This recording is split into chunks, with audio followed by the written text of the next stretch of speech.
Welcome to GATHER.nexus. In this guide, we will walk through how recurring journals work. Recurring journals help you automate consolidation adjustments that repeat each period, while still giving you full control over what gets posted. There are two types of recurring journals.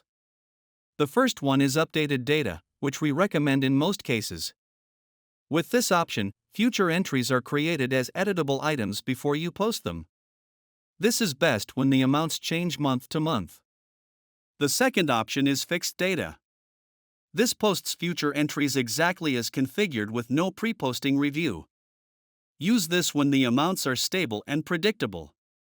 To create a recurring journal, go to Group Financial Reporting, open the Journals module, and click the Add Journal button.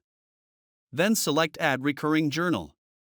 Fill in the narration, select the group and the reporting template, choose the journal type, and apply a tag such as elimination, reclassification, accounting adjustment, or other. If needed, select a group class and set the reporting cadence.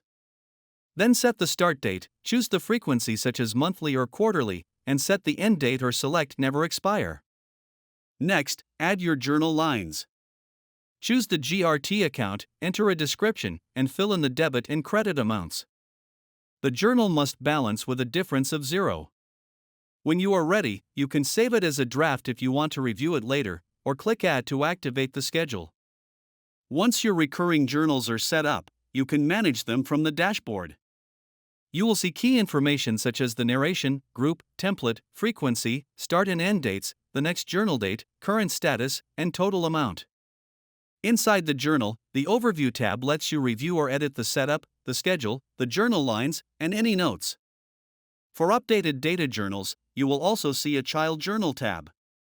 This is where you can view upcoming instances and edit a single period's amounts, accounts, or descriptions without changing the entire schedule. You can also make broader changes. If you want to adjust the whole template, open the journal and click Edit. Any updates to the narration, tags, frequency, dates, or lines will apply to all future periods. If you only want to adjust one period, update that instance in the Child Journal tab.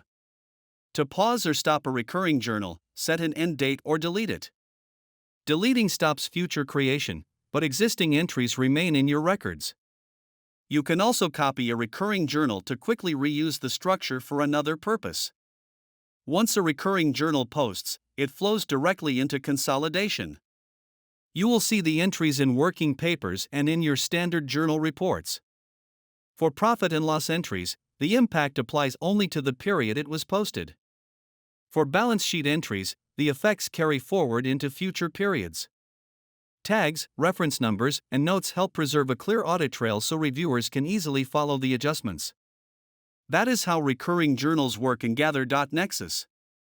For more help, click the chat icon in the bottom right corner of the platform, or email us at support@gather.nexus.